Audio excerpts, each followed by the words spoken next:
grand maître des obédiences amis, ancien grand maître, dignitaires à l'Orient, mesdames et messieurs les élus, mes très chers frères, mes très chères sœurs, mesdames, messieurs, chers amis.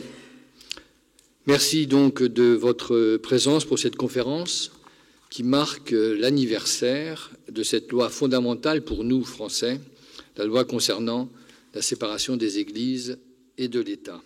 C'est un anniversaire important pour nous, au Grand Orient de France, qui a décrété dès 1877 la liberté de conscience pour ses membres.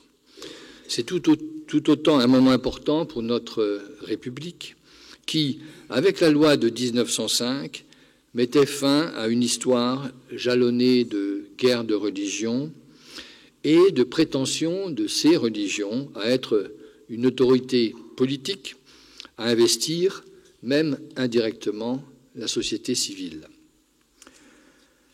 Notre premier conférencier, M. Denis Lefebvre, est historien, journaliste, auteur. Il préside le centre Guy Mollet. Il est secrétaire général de l'Office universitaire de recherche socialiste. Il collabore à des revues d'histoire comme Gavroche, Historia. Il est fondateur de l'Encyclopédie du socialisme. Il est aujourd'hui reconnu comme l'un des principaux historiens du socialisme, mais ses travaux portent également sur la franc-maçonnerie. Et subséquemment, il écrit sur des socialistes francs-maçons ou des francs-maçons socialistes, je ne sais comment dire, tel Marcel Sambin. Ce soir, il va nous parler de l'historique de la loi de 1905 et de la contribution des francs-maçons dans le débat passionné qu'elle a provoqué. Notre deuxième orateur, M. Pierre Ouzoulias, sénateur des Hauts-de-Seine et vice-président du Sénat. Pour l'anecdote, il devait nous quitter avant la fin de cette conférence parce qu'il devait présider une session nocturne de cette noble assemblée pour les discussions budgétaires, grâce à la censure que nous avons demandée et qui a été votée. La séance est supprimée et il pourra donc rester pour répondre à vos questions. Ce soir, il défendra la thèse que la séparation des Églises et de l'État est non pas faite, mais seulement commencée. Enfin, Madame Nathalie Zenou, formatrice et animatrice notamment de formation laïcité. Elle est conseillère municipale en région parisienne. Elle est aussi DDEN. Alors, je ne sais pas si vous savez, c'est déléguée départementale d'éducation nationale, donc elle va dans les écoles. Elle est de surcroît, au sein du Grand Orient de France, la présidente de la Commission nationale permanente de la laïcité, commission extrêmement importante, vous vous en doutez, au sein de notre obédience. L'intitulé de son intervention est le suivant: la laïcité au quotidien, de la liberté, de l'égalité, de la fraternité. Merci encore à nos trois conférenciers d'avoir accepté notre invitation et je leur cède maintenant bien volontiers la parole. Monsieur Denis Lefebvre, c'est à vous.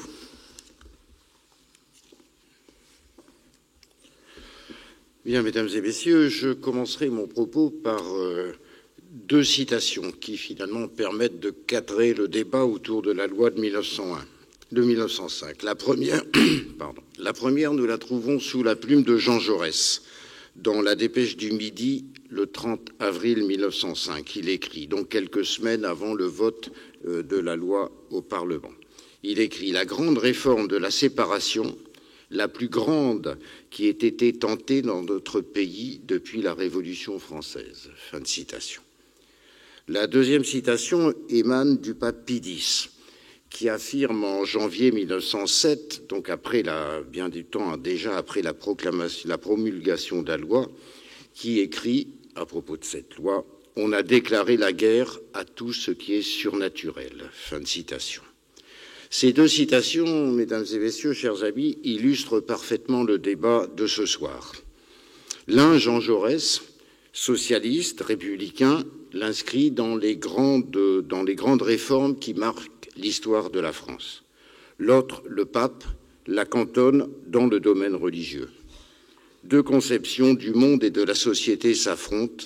Pourtant, quoi qu'en dise le pape, la Troisième République, avec la séparation des églises et de l'État, ne s'en prend pas à la foi, au surnaturel, mais plus simplement au cléricalisme, jugé insupportable par le plus grand nombre. Le 9 décembre 1905, la France est entrée dans une nouvelle époque avec la proclamation de cette loi, une loi libérale de séparation des églises et de l'État qui a finalement parachevé l'œuvre laïque de la Troisième République.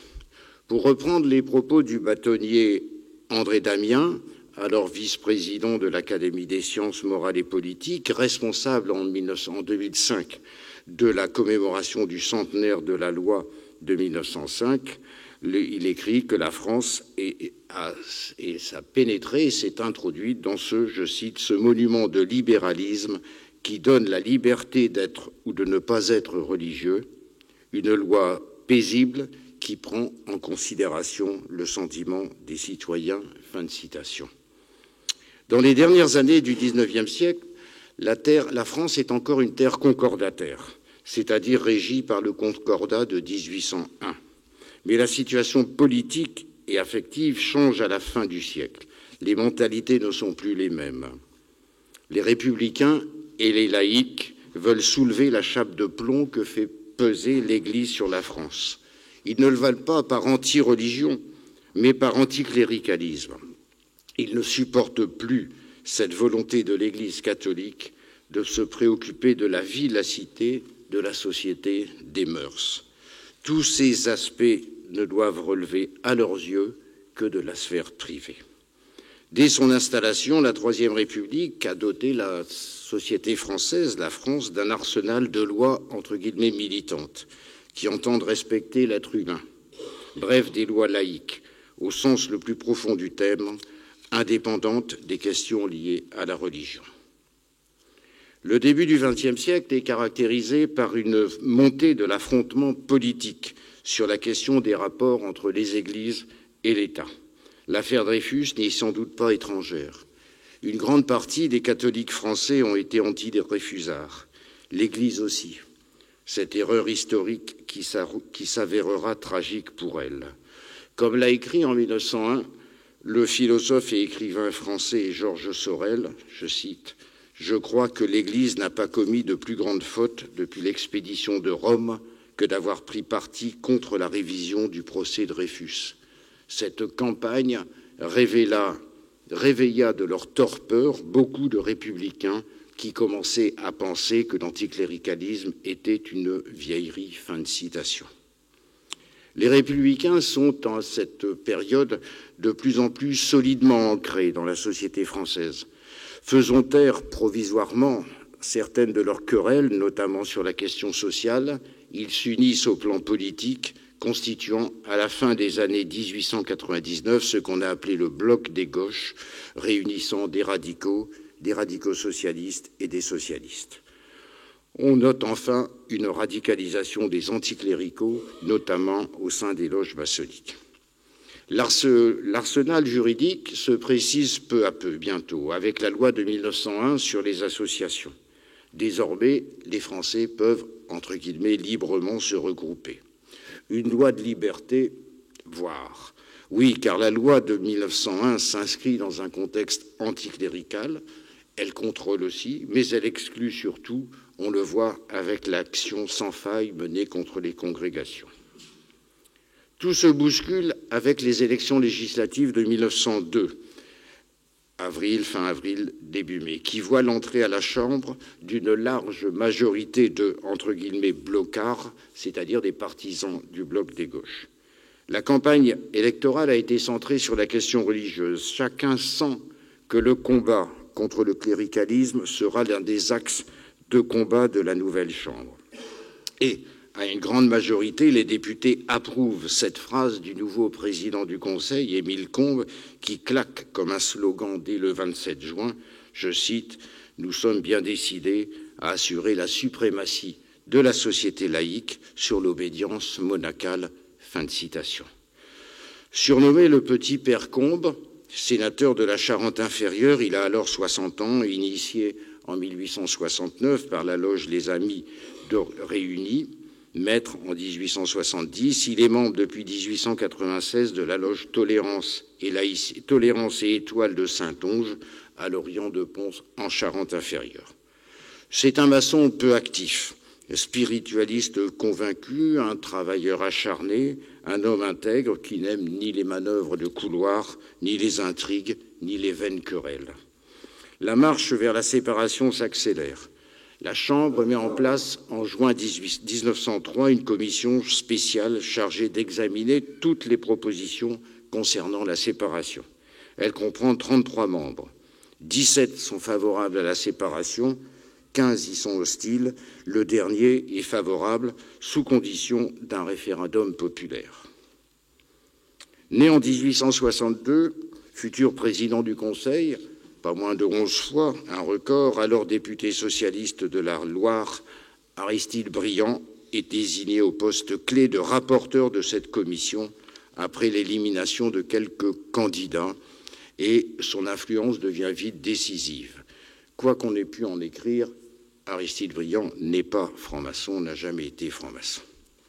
Le printemps et l'été 1904 voient une accélération vers la séparation avec la rupture avec Rome. La crise éclate en mars autour de la visite à Rome du président de la République, le président Loubet, qui ne va pas au Vatican. Le Vatican proteste, rappelle le Vatican publie une sorte de communiqué rappelant, entre guillemets, les privilèges signalés que la France doit au Saint-Siège.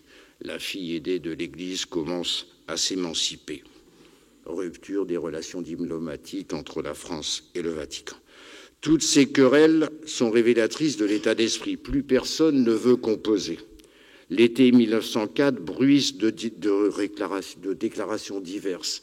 Le ton monte, y compris chez Combes, qui déclare « Ira Canossa qui voudra, ni mon âge ni mes goûts ne me permettent d'entreprendre ce voyage ». Fin de citation.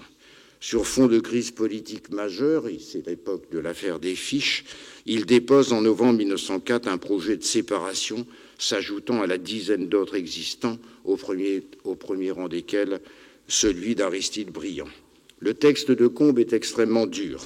Son objectif est, à l'évidence, de séparer les églises et de l'État, mais en laissant les premières sous le contrôle, voire sous la dépendance du second. Ce projet déclenche un tollé, mais finalement, Combes ne le défendra pas, puisqu'il démissionne quelques semaines plus tard. Le frère Maurice Rouvier lui succède, qui propose à Aristide Briand de devenir ministre des cultes et de l'instruction publique. Ça ne se fait pas, et à sa place, il reste député, et c'est lui qui va être l'homme clé, l'artisan de la séparation. Quel est finalement le projet d'Aristide Briand ? Il entend rendre aux deux parties, l'État, l'Église, la liberté, que le souci de leur dignité réciproque doit les porter également à désirer. Il n'entend faire aucune représaille vis-à-vis de l'Église catholique en représailles des actes commis par ses chefs. Il veut seulement rompre les résistances qui peuvent s'opposer à la laïcisation de l'État, élargir et proposer un texte qui devienne définitif. Et il veut aussi, surtout, dépassionner au maximum les débats. Alors, est-ce que c'était un modéré, notre Aristide ? En tout cas, certains le pensent. En tout cas, il entend éviter le déclenchement d'une guerre religieuse. Il veut que l'État se dégage de ses liens avec l'Église sans violence, que toutes les croyances puissent s'exercer aussi facilement que dans le passé, mais chacun à sa place, rien de moins. Donc la discussion commence le 21 mars, le texte et les 44 articles de la loi sont élaborés les uns après les autres, et le 3 juillet à minuit, la loi de séparation est votée par la Chambre des députés par 341 voix contre 233. L'étape suivante se déroule au Sénat. De nouveau, on note des batailles entre les intransigeants des deux camps. L'un des plus anticléricaux est sans doute Georges Clemenceau, qui critique vivement la position, ce qu'il appelle les tractations de Briand avec quelques évêques libéraux. Et d'ailleurs, il dit que Aristide Briand, c'est un, je cite, un socialiste papalin, donc vendu finalement, vendu pour des tas de raisons au pape. Le 6 décembre, la loi est ratifiée par le Sénat, par 181 voix contre 102. Le 9, elle est promulguée par le président de la République. Le 11, elle paraît au journal officiel. Certaines rancœurs, mesdames et messieurs, restent à gauche. Ainsi, chez le député socialiste du Var, Maurice Allard, qui aurait aimé, lui, que la loi soit, je cite, une arme de combat contre les religions. Mais je me répète, Aristide Briand cherchait surtout l'apaisement. À droite et chez les catholiques, la condamnation est totale. La Croix du 12 décembre 1905 titre « Le crime est consommé ». Fin de citation. C'était le même journal, si vous me permettez cette incidence, qui, en plein milieu de l'affaire Dreyfus, se rappelait qu'il était le premier journal antisémite de France. Fin de citation, et c'était à la une de la Croix. Il ne faut pas l'oublier. Alors, cette loi de 1905 est la concrétisation de la tentative de paix religieuse d'Aristide Briand. Elle est inspirée d'un profond libéralisme et d'une générosité extrême. Ses auteurs voulaient que l'État ne paye plus le clergé, que les cultes deviennent des activités privées, mais aussi que leur exercice fût entièrement libre, sans contrôle ni frein de l'État. Ils croyaient aux bienfaits de la liberté, aussi bien pour la République que pour l'Église. Leur dessein se résume dans la célèbre formule que je vous donne, bien sûr, que vous connaissez, l'Église libre dans l'État libre. C'était la grande formule qui a continué tout au long de cette période. D'ailleurs, la loi, mesdames et messieurs, la loi de 1905 a permis à l'Église catholique d'accéder à un affranchissement total par rapport à la tutelle de l'État. Elle a été votée par une majorité allant des socialistes à certains modérés, malgré l'opposition des catholiques et de certains radicaux très anticléricaux. Quelques mots encore sur cette loi. En 2005, à l'occasion du centenaire, l'Assemblée nationale a republié l'intégralité du rapport fait par Aristide Briand au nom de la commission chargée d'examiner le projet de loi et les diverses propositions de loi concernant la séparation des églises et de l'État. L'Assemblée nationale a republié le rapport initial donc d'Aristide Briand.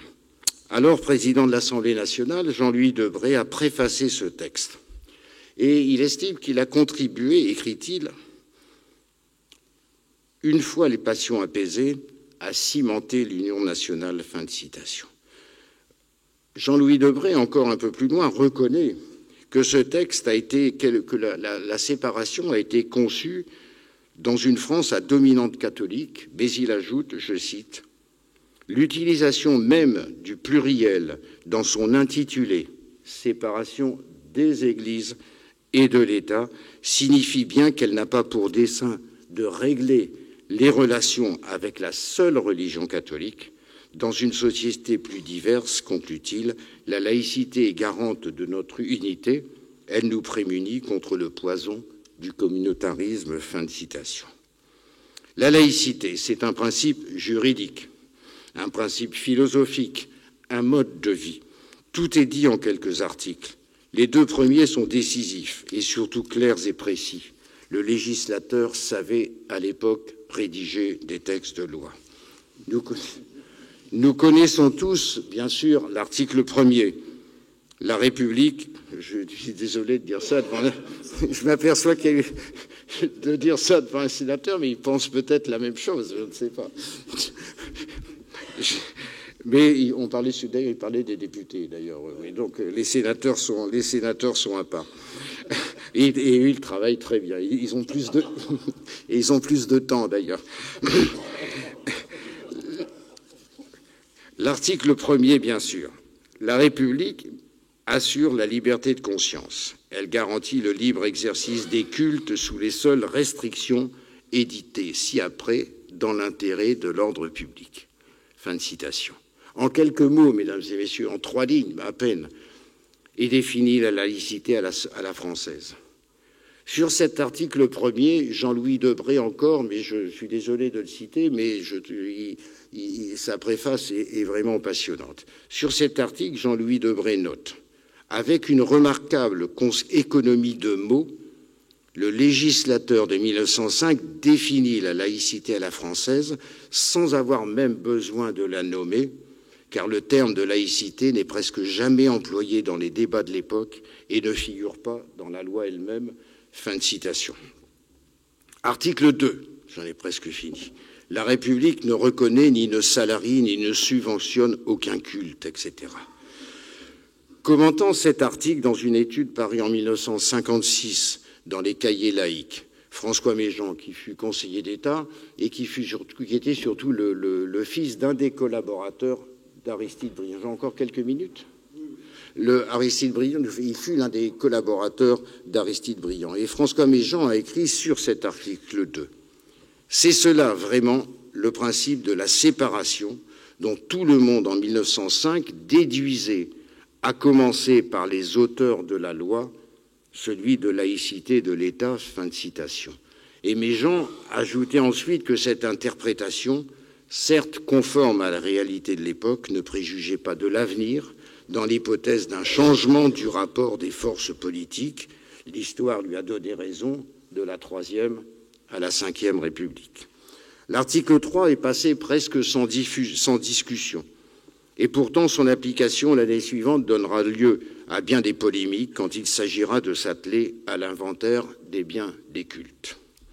L'article 4, je m'arrêterai à cet article, abolit les dispositions du Concordat et de ses articles organiques grâce auxquels les édifices, propriété de l'État et des collectivités locales, avaient été mis à la disposition du culte. Il prévoit que des associations cultuelles composées de laïcs les géreraient désormais.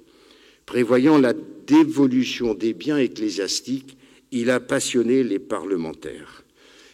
Briand savait que sur cette question, les catholiques ne transigeraient pas.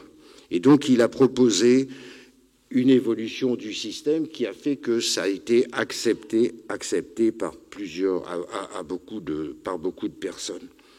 Et cet article était extrêmement important. D'ailleurs, Jean Jaurès lui-même, c'est peut-être apocryphe, on lui prête qu'il se serait exprimé de son banc à la Chambre des députés, à sa place dans la Chambre des députés. Dès qu'a été voté cet article 4, Jean Jaurès se serait exprimé et crié dans la Chambre « La séparation est faite ». C'était pour lui l'article 4 était l'article décisif. Dès décembre 1903, la réaction de Rome est attendue, alors que la hiérarchie catholique française est très divisée. Des évêques sont hostiles à la séparation, comme Monseigneur Dubillard à Quimper. D'autres sont favorables à la conciliation. Plus même, le 28 décembre, les 5 cardinaux français estiment que la loi peut être acceptée si Pie X en donne l'autorisation. On connaît la suite. Vehementi nos, l'encyclique du 11 février 1906, dénonçant, je cite, la pernicieuse erreur de la séparation, limitant l'action de l'État, je cite encore, à la seule poursuite de la prospérité publique durant cette vie, fin de citation, et fustigeant une loi profondément injurieuse vis-à-vis de Dieu qu'elle renie officiellement, fin de citation. Passé la période des troubles pour les inventaires début 1906, avec de nombreuses manipulations des catholiques les plus intransigeants, l'émotion est vite apaisée et l'opinion se désintéresse du sort du clergé. En fait, le pays était lassé des querelles religieuses et ne souhaitait plus guère que la paix et le silence dans ce domaine. Et la guerre de 14-18 amènera là aussi une évolution supplémentaire. Et les francs-maçons, qu'en est-il pour eux avec cette loi de 1905 ? Les frères se félicitent de la loi de séparation qui s'inscrit dans un cadre plus général, pour eux, celui du triomphe de la République. Après le vote de juillet à la Chambre des députés, le convent du Grand Orient de France approuve ce texte d'apaisement, tout en reprenant l'analyse d'un des congrès des loges de la région parisienne quelques semaines auparavant, espérant, je cite, que cette loi imparfaite mais perfectible sera votée par le Sénat puis proclamée très vite avant les prochaines élections législatives pour pouvoir ensuite être modifiée et amplifiée, je cite encore, dans un sens nettement plus laïque. Donc on se félicite, mais on dit il faut vraiment aller plus loin. Certes, nombre de libres penseurs seront restés sur leur faim après l'adoption de la séparation, mais ils constatent pas moins, au moins, pour reprendre les propos du frère et député de Paris, Marcel Samba, que, je cite, « la religion ne sera plus demain qu'une entreprise privée non officielle ». Fin de citation. Au même moment, le frère et journaliste Henri Béranger se félicite de cette loi simplement par le fait qu'elle existe. Certes, elle ne correspond pas aux attentes des libres penseurs. Cela signifiera donc, conclut-il, qu'il faudra poursuivre la lutte pour toucher la sève après avoir atteint l'écorce. La loi de 1905 atteignait l'écorce, mais il fallait aller plus loin. La question qui reste de poser, mesdames et messieurs, c'est bien sûr la sève a-t-elle été touchée un jour, voire seulement effleurée? Je vous remercie de votre attention.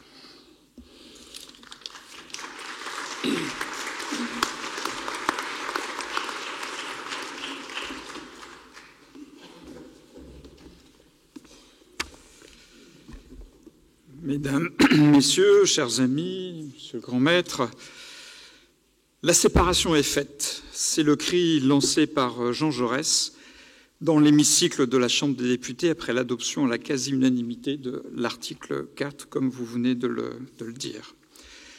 Dans un article de La Dépêche du 1er juillet 1905, Jaurès fait son mea culpa et reconnaît que l'œuvre de séparation, le séparatisme, comme on disait à l'époque, ne peut être achevée.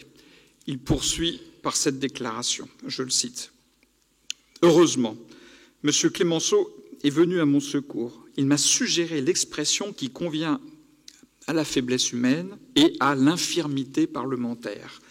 La séparation n'est pas faite, elle est juste commencée.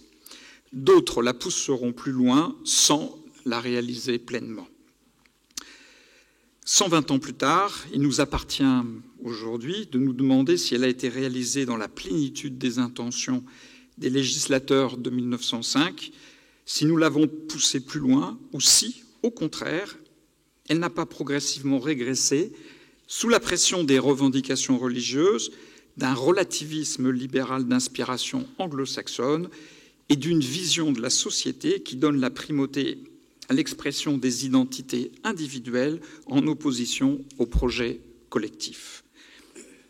Avant de tenter de répondre à ces questions, il faut rappeler dans quel contexte politique la loi de 1905 a été votée et quels étaient les objectifs de la coalition républicaine qui l'a défendue.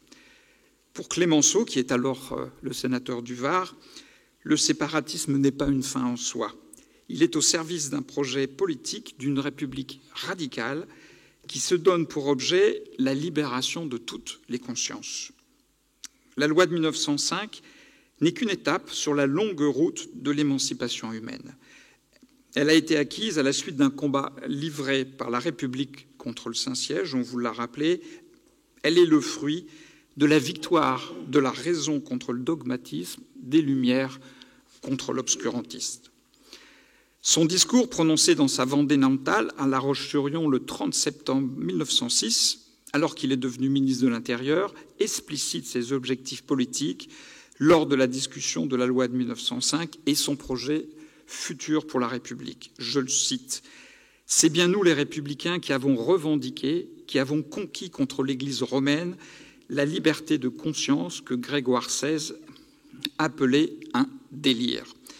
C'est bien nous, dont les anciens, ici même, ont souffert, lutté pour nous assurer la plus précieuse conquête de l'humanité, le droit de penser librement. » Je continue la citation.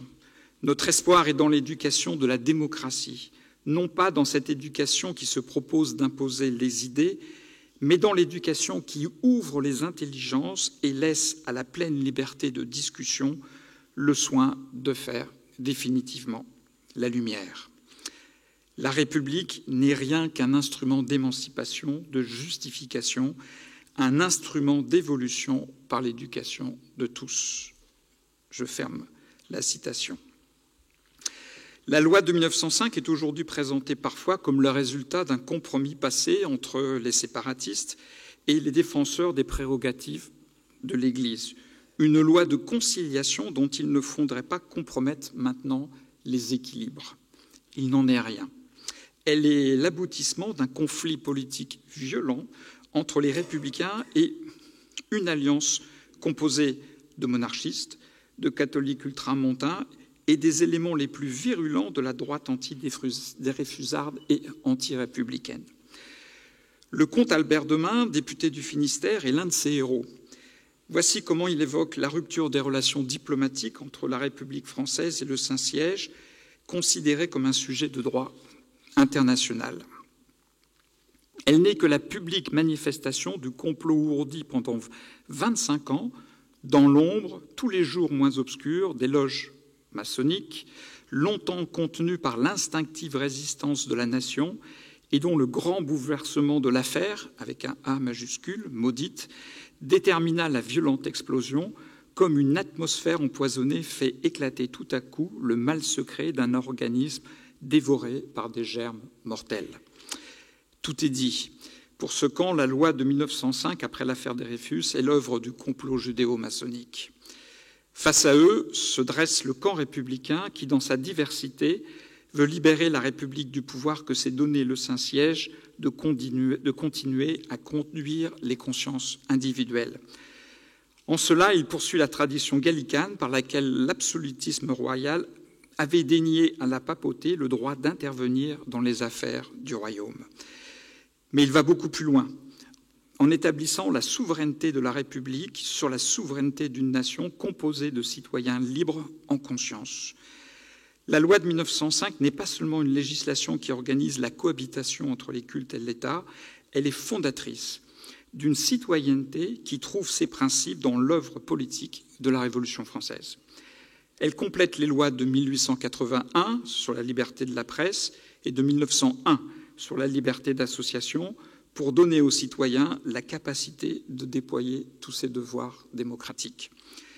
Jean Jaurès définit ainsi cette nouvelle souveraineté populaire en 1910, je le cite, « L'exercice de la souveraineté, l'exercice de la puissance politique dans les nations modernes n'est subordonné à aucune formule dogmatique de l'ordre religieux ou métaphysique. Il suffit qu'il y ait des citoyens, il suffit qu'il y ait des êtres majeurs ayant leur liberté, leur personnalité et désireux de mettre en œuvre ce droit pour que la nation moderne dise « voilà la source unique et profonde de la souveraineté ».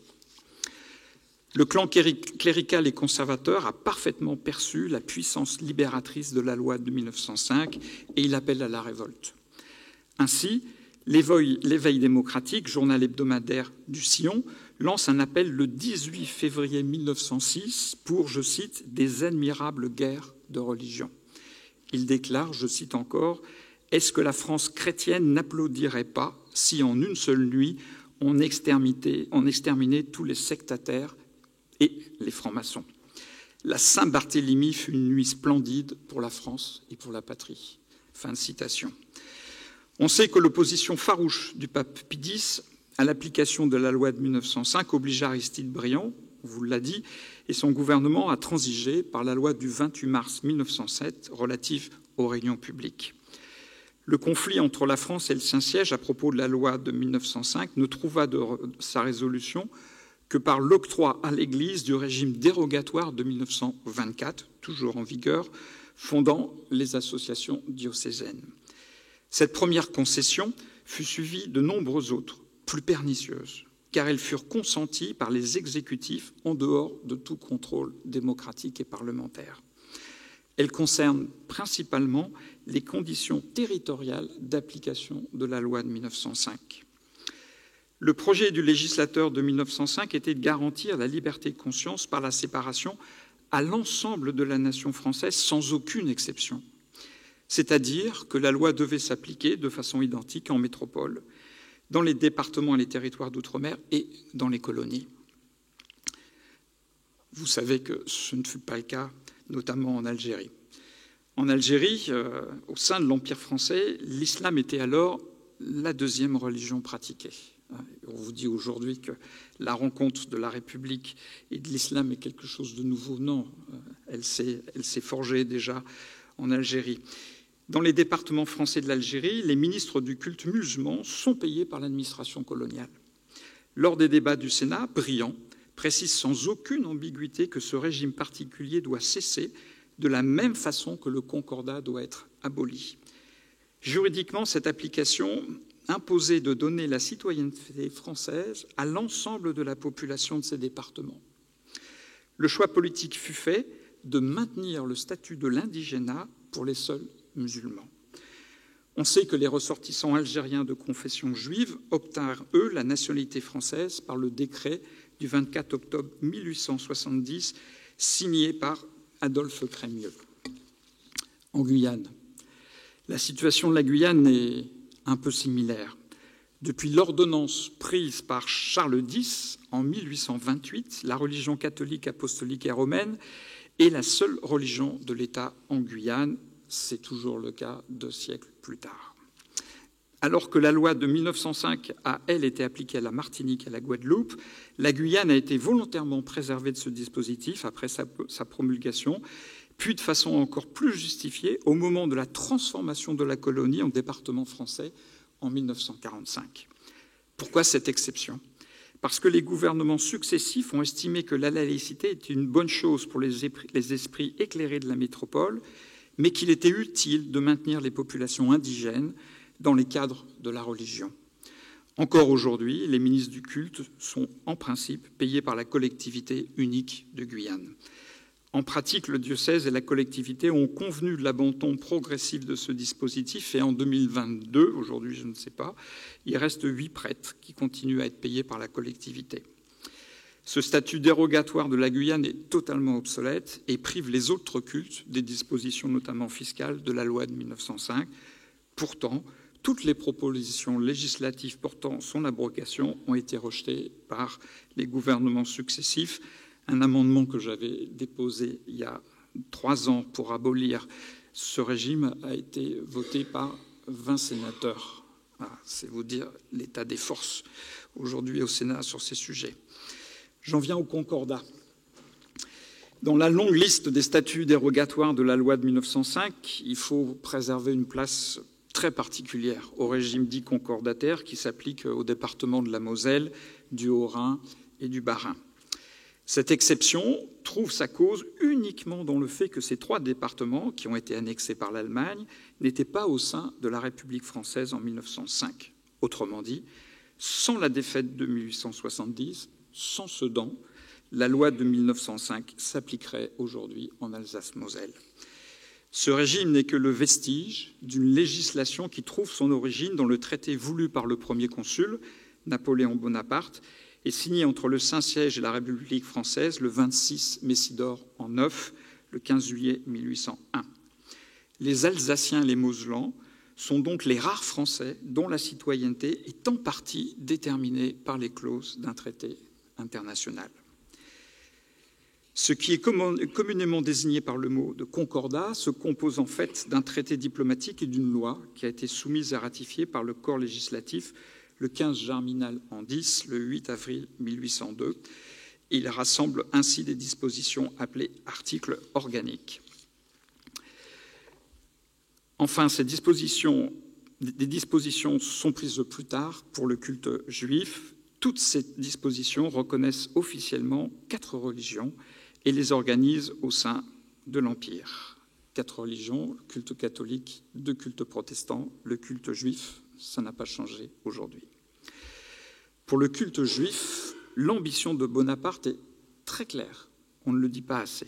Il souhaite, je le cite, « Je veux arracher plusieurs départements à l'opprobre de se trouver vassaux des Juifs. » Fin de citation. Ma volonté dit-il, est d'atténuer, sinon de guérir la tendance du peuple juif à un si grand nombre de pratiques contraires à la civilisation et au bon ordre de la société dans tous les pays du monde. Il résume en une phrase son programme: il faut arrêter le mal en l'empêchant, il faut l'empêcher en changeant les Juifs. C'était le but du Concordat. Le Concordat n'est pas un régime de tolérance. L'objectif de Bonaparte est d'organiser les 4 cultes selon les mêmes principes que ceux qui ont présidé à l'organisation de l'Empire. Il a des préfets, il veut de la même façon des évêques. Sa position par rapport à la religion est purement pragmatique. Il considère qu'elle est utile pour le gouvernement et l'encadrement des individus. Il le dit explicitement lors d'une allocution devant le Conseil d'État, le 16 août 1800, je le cite: « Ma politique est de gouverner les hommes comme le grand nombre veut l'être. C'est là, je crois, la manière de reconnaître la souveraineté du peuple. C'est en me faisant catholique que j'ai gagné la guerre en Vendée, en me faisant musulman que je me suis établi en Égypte, en me faisant ultramontain que j'ai gagné les esprits en Italie. Si je gouvernais un peuple juif, je rétablirais le temple de Salomon. » Fermez la citation. Nouvelle citation de Napoléon Bonaparte qui prend une actualité particulière après l'inauguration de la cathédrale Notre-Dame par le président Macron. Je cite Napoléon et pas Macron.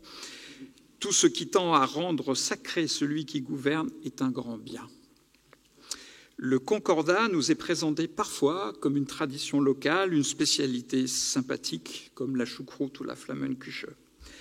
Le Concordat, tel qu'il a été voulu par Napoléon Bonaparte, n'est qu'un régime de soumission.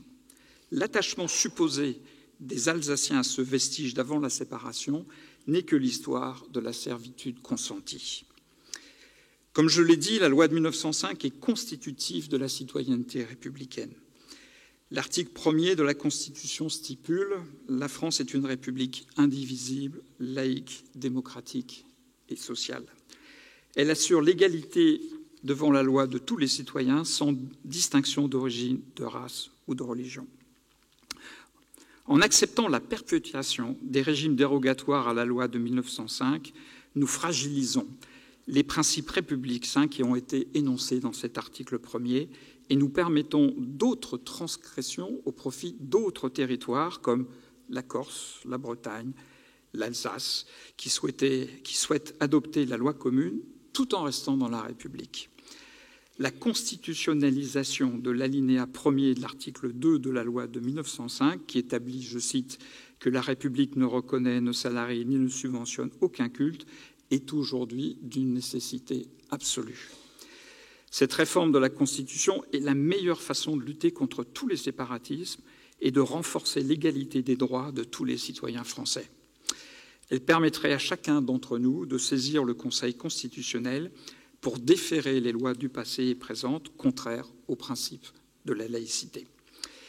Il est de notre devoir de défendre et de promouvoir une laïcité politique qui lie de façon indissociable la séparation des Églises et de l'État, la liberté de conscience, l'indivisibilité de la nation française et l'exercice plein et entier de la citoyenneté républicaine. La laïcité n'est pas un code de bonne tenue permettant à des personnes de confessions différentes de vivre ensemble sans s'entretuer. Ce n'est pas une recette de cuisine avec laquelle on compose une sorte de ratatouille avec des légumes qui demandent des temps de cuisson différents. La laïcité est constitutive du projet républicain qui assure la liberté de chacun en lui donnant la possibilité de participer à l'émancipation de toutes et de tous. C'est ce contrat passé entre des individus défendant leur liberté et la nation œuvrant au progrès social qui est attaqué aujourd'hui de multiples parts. Il est dénoncé comme une forme d'impiété par ceux qui placent leurs dogmes religieux au-dessus de la loi commune. Je pense aux terroristes islamistes qui tuent des enseignants parce qu'ils représentent à leurs yeux ce qu'ils haïssent le plus, la liberté de penser, l'esprit critique et l'émancipation par la connaissance. Mais je n'oublie pas les forces cléricales catholiques dont l'œuvre est puissamment secondée par des entreprises médiatiques au service d'une idéologie totalement anti-républicaine. Nous les avons vus agir avec force au moment de la discussion de la loi sur la mort volontaires, elles agiront de nouveau demain. Mais la critique de la laïcité républicaine vient aussi de façon peut-être plus pernicieuse de courants de pensée qui considèrent que tout projet collectif est par essence totalitaire et que seule compte la liberté sans entrave de l'individu seul. La rationalité sociale est alors fracturée en de multiples entités autonomes qui revendiquent leurs droits spécifiques, libérés des contraintes de l'appartenance collective. À chaque tribu son idiome et à chaque idiome son mode de pensée. L'universalisme ne serait que coercitif et répressif. Les Lumières seraient responsables du colonialisme et la laïcité de la persécution des femmes. Le pouvoir d'émancipation de la raison est contesté au profit d'une acceptation des traditions qui serait libératrice. Comme l'écrit Habermas, ce postmodernisme était un néoconservatisme qui confond l'inachèvement du projet des Lumières et sa faillite.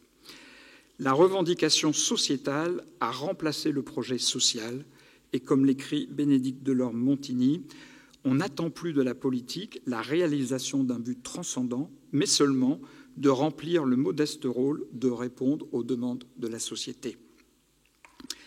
Défendre la laïcité aujourd'hui, c'est combattre toutes ces idéologies mortifères en redonnant tout son sens au projet républicain de l'émancipation collective et individuelle.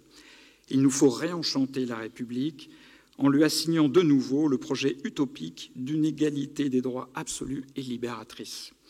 Cette grande œuvre contient en elle une forme de spiritualité qui n'est pas étrangère à celle qui parcourt vos temples. J'aimerais, pour l'évoquer, citer de nouveau Jean Jaurès. Je dis que fabriquer, que produire, que créer une société où toutes les personnes auraient un droit certain et, par la certitude de la garantie sociale, seraient harmonisées les unes avec les autres, c'est faire œuvre de spiritualité profonde. Non pas de spiritualité abstraite, factice, détachée, mais de spiritualité réelle et concrète qui s'empare de tous les éléments du monde naturel pour les transfigurer. Je vous remercie.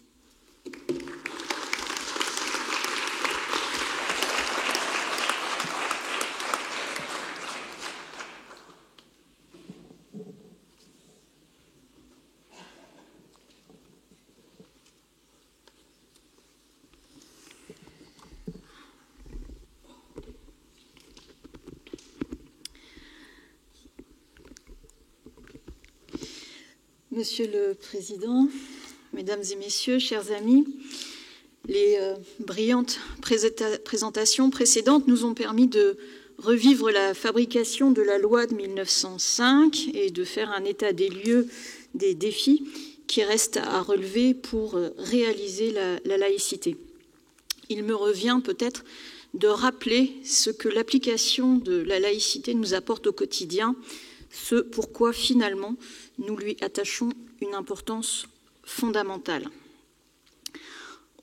On peut évidemment aborder le sujet de la laïcité de différentes manières, par la philosophie, l'histoire, la sociologie, mais si l'on veut parler des applications, il faut bien en revenir à la loi qui règle le comportement des citoyens. La laïcité fait son apparition dans le droit français dès 1792, avec l'instauration du mariage civil. D'autres succéderont, une première séparation en 1795, puis les lois scolaires, je fais un gros saut dans le temps, mais les lois scolaires de 1881-1886, la loi sur les funérailles en 1881 qui constitue d'autres jalons.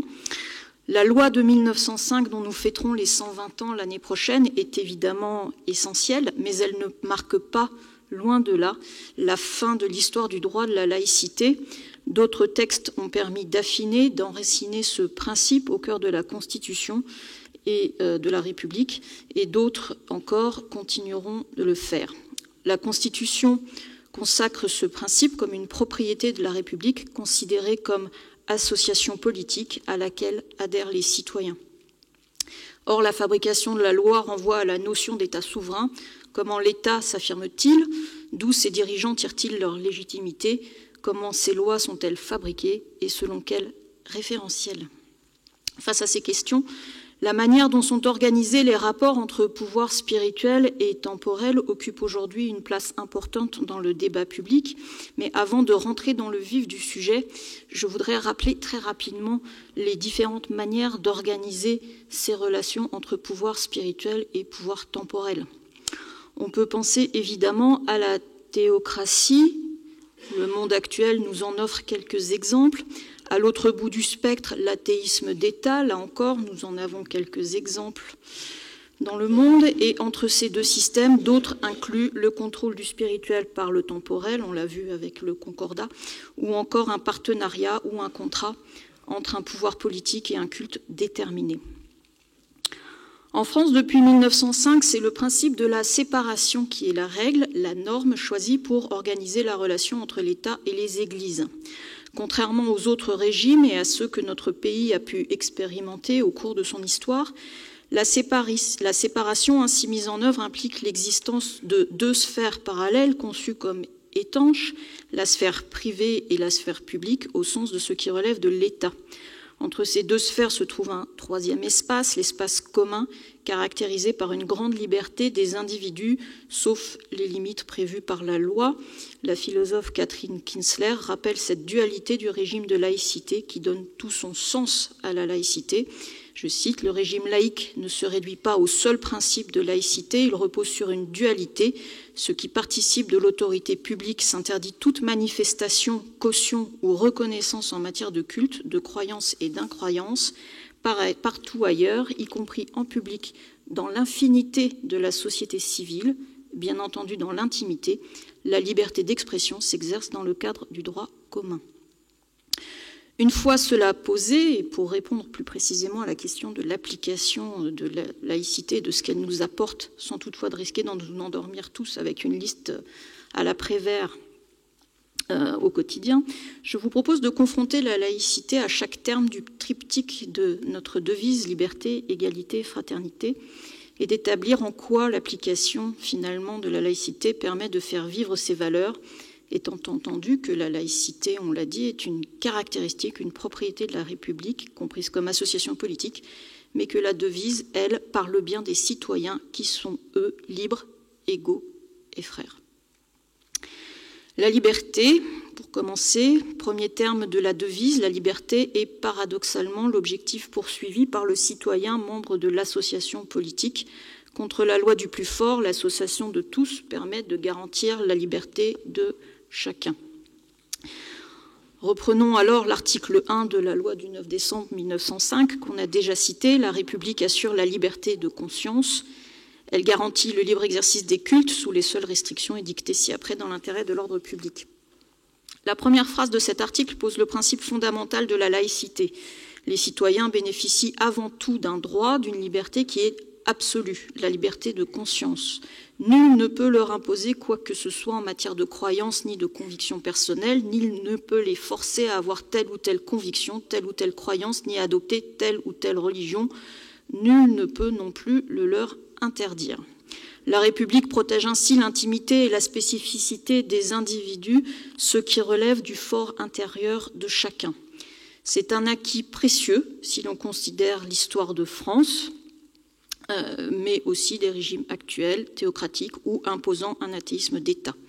Au sein de l'Union européenne, même si celle-ci reconnaît la liberté de conscience, certains pays s'en tiennent à la seule liberté de religion, ce qui n'est évidemment pas la même chose que la liberté de conscience. La seconde partie de l'article 1er de la loi de 1905 annonce des libertés relatives, puisque pouvant faire l'objet de restrictions édictées dans l'intérêt de l'ordre public, des restrictions qui ne sont pas arbitraires. La liberté des cultes, donc la liberté d'association, la liberté de réunion, il faut pouvoir se rassembler pour pratiquer le culte, mais aussi la liberté d'expression religieuse, qui inclut la liberté de manifester sa religion. Ces droits s'appliquent dans la sphère privée, mais également dans l'espace commun, pourvu que leur exercice ne constitue pas un trouble à l'ordre public et qu'il ne porte pas atteinte au bon fonctionnement du service public. Ce sont donc des droits fondamentaux que la laïcité protège. Par ailleurs, annoncer que la République assure la liberté de conscience implique que les églises n'ont d'autre pouvoir sur les individus que celui que les citoyens veulent bien leur concéder à titre individuel. Chacun reste en tout temps libre de ses croyances, de ses convictions et de ses choix en matière de vie spirituelle. Enfin, en assurant la liberté de conscience, la République lui a permis de s'installer dans la société et d'irriguer peu à peu, sans restriction, tous les domaines du quotidien. Ce faisant, elle a permis de libérer la pensée, donc les actes, donc les mœurs, donc les corps, avec des répercussions sur les droits, droit à la contraception et à l'avortement, avancée de la recherche médicale et en bioéthique, liberté d'expression dans l'art, etc., etc. La mise à distance de la religion dans la fabrication de la loi a contribué à libérer la société des interdits qui lui étaient liés. Là encore, il suffit de regarder la situation de quelques pays et les restrictions qui menacent ici ou là, par exemple le droit à l'avortement ou la liberté d'expression, ou même en France les débats sur la fin de vie, pour mesurer la portée de la loi de 1905 et les libertés dont son application nous permet de bénéficier au quotidien. Passons maintenant à l'égalité. L'égalité, deuxième terme du triptyque républicain, nécessaire pour garantir le fonctionnement de la République comme association politique. Chaque citoyen est également producteur du droit, mais également son bénéficiaire, ce qui permet son acceptation de tous. On a également déjà cité l'article 2 de la loi du 9 décembre 1905. La République ne reconnaît, ni ne salarie, ni ne subventionne aucun culte. Seront supprimés des budgets de l'État, des départements et des communes. Toutes dépenses relatives à l'exercice des cultes pourront toutefois être inscrites au dit budget les dépenses relatives à des services d'aumônerie et destinées à assurer le libre exercice des cultes dans les établissements publics tels que lycées, collèges, écoles, hospices, asiles et prisons. De ce deuxième article découle effectivement le principe de séparation, mais aussi le principe de la neutralité confessionnelle de la République et de ses agents dans l'exercice de leurs fonctions, dans la mesure où ils incarnent les valeurs et les principes de l'État. La République n'a pas d'opinion religieuse, elle est indifférente au choix des individus concernant leur vie spirituelle. Elle n'émet pas de directives en matière de religion, elle ne protège aucune confession, aucune croyance, aucune conviction. Ajoutée à la liberté de conscience, cette neutralité induit l'égalité des citoyens. Concrètement, la République traite les individus de la même manière, quelles que soient leurs convictions religieuses ou philosophiques. Tous ont les mêmes droits. Traduit en droit, tout agent du service public incarne les valeurs de ce dernier et est tenu de se montrer exemplaire dans l'exercice de ses fonctions. Il doit traiter également tous les usagers et respecter leur liberté de conscience. Corollaire de cette égalité en droit, les citoyens ont aussi tous les mêmes devoirs. Nul ne peut se prévaloir de ses croyances religieuses pour s'affranchir des règles communes régissant les relations entre collectivités publiques et particuliers. On retrouve ici la conception universaliste héritée des Lumières, selon laquelle tous les êtres humains sont égaux car doués de raison et relèvent à ce titre de règles communes, quelle que soit leur particularité individuelle, leur origine ou leur appartenance communautaire. L'universalisme s'oppose entre autres au relativisme qui nie toute connaissance ou valeur universelle, considérant que tous les usages, tous les points de vue se valent au nom de la diversité culturelle. Au quotidien, on peut évidemment établir la différence avec d'autres régimes connus en rappelant les discriminations et les persécutions dont les minorités religieuses et les athées ont fait l'objet en France au cours des siècles. Aujourd'hui, la laïcité, principe constitutionnel, interdit ces discriminations. En dehors de nos frontières, on trouve de nombreux exemples d'inégalités entre habitants d'un même pays liées à la différence de convictions spirituelles ou ne serait-ce que religieuses. Passons maintenant à la fraternité, le troisième et dernier terme du triptyque, qui a une portée plus morale. Le citoyen est un individu libre qui peut donc voir l'autre comme son semblable, ayant les mêmes droits et les mêmes devoirs. Une fois posé que la laïcité, en tant que principe d'organisation de la société, permet d'assurer la liberté et l'égalité des citoyens, on peut comprendre en quoi elle favorise la fraternité au quotidien. En effet, comment éprouver de la fraternité envers un individu si on ne le considère pas comme son égal et s'il ne l'est pas dans les faits? Comment éprouver de la fraternité envers quelqu'un si on ne lui reconnaît pas les mêmes droits qu'à soi-même, à commencer par le droit d'avoir ses propres convictions et ses propres croyances? À l'inverse, comment demander à un individu ne bénéficiant pas de la même liberté ni des mêmes droits que ses concitoyens de ressentir de la fraternité envers eux en toute sincérité. La tolérance, ce n'est pas l'égalité. Le sentiment d'injustice qui en découle conduit tôt ou tard à une revendication ayant pour but de bénéficier des mêmes droits que le reste de la communauté nationale. À ce titre, il semble possible d'affirmer que la liberté et l'égalité garanties par la neutralité de l'État et la mise à distance des Églises impliquent que la loi commune prime sur toute considération individuelle dans un objectif d'intérêt général et de bénéfice réciproque. Ainsi, la fraternité républicaine fondée sur la communauté nationale et l'intérêt général instaure-t-elle une relation qui vise à dépasser les différences résultant des appartenances particulières de chacun. Abdenour Bidar parlait à ce titre en 2015 d'une décision de fraternité, c'est-à-dire le choix entre la pulsion de rejet et d'exclusion ou la volonté de rassemblement et de réconciliation, ajoutant qu'il s'agit d'une décision à prendre à la fois au niveau individuel et collectif, fraternité universelle ou repli sur soi, grande famille humaine ou petite tribu identitaire. En guise de conclusion, la loi de 1905 fixe les principales caractéristiques de la laïcité, la liberté de conscience, l'égalité des citoyens devant la loi et l'intérêt général de la communauté nationale comme repère commun. Au regard de l'histoire, la laïcité apparaît comme consubstantielle de la République et de la mise en œuvre de ses valeurs de liberté, d'égalité, de fraternité. Et à ceux qui proposent de faire évoluer la loi de 1905, le cadre juridique de la laïcité, puisqu'on parle d'application au quotidien, il faudrait demander pourquoi la faire évoluer et vers quoi. Pour avoir moins de liberté en abrogeant la liberté de conscience ou la liberté de pratiquer le culte, en restreignant la liberté d'expression des convictions religieuses, spirituelles ou philosophiques, en reconnaissant une ou des religions d'État, donc en rétablissant un nouveau concordat, pourquoi certains cultes plutôt que d'autres, quid de l'athéisme, de l'agnosticisme, en tentant l'aventure d'un athéisme d'État, quelles évolutions et surtout quelles conséquences au quotidien pour les citoyens.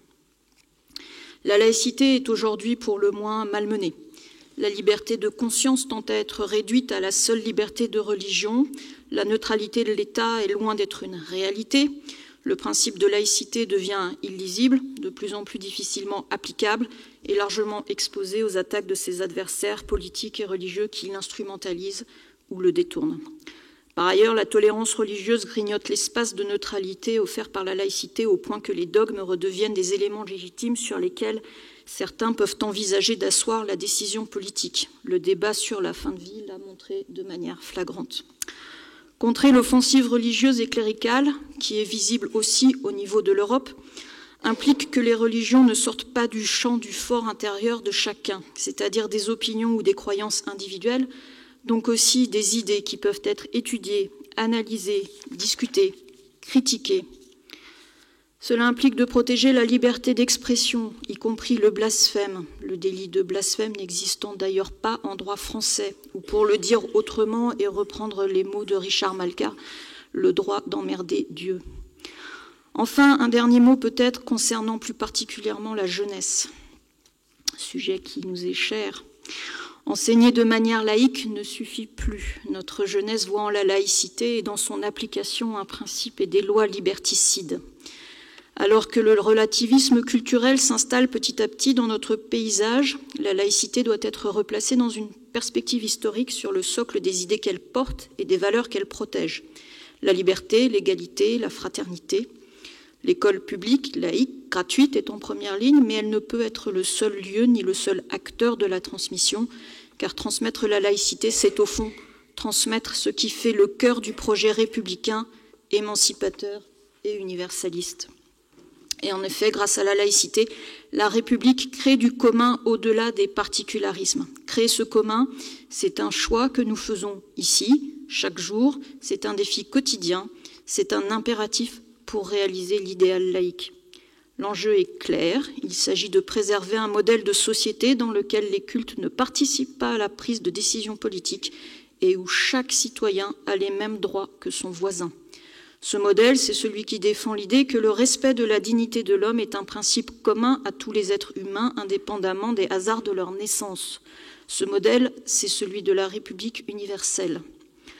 Aujourd'hui, comme hier, comme demain, la laïcité doit rester un outil au service de l'idéal universaliste, qui est un humanisme propre à réduire les fractures qui fragilisent notre société. Je vous remercie.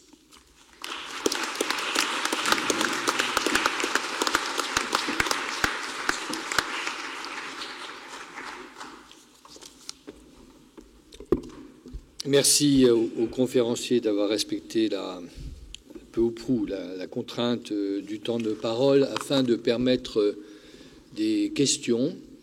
Alors je vous propose on va prendre des séries de 3 questions et ce sont bien des questions dont il s'agit et pas du tout d'une conférence. Elle vient d'avoir lieu et donc je vous demande d'être assez concis. Un micro circule, je crois, donc n'hésitez pas à lever la main. Je vois des mains derrière qui se lèvent.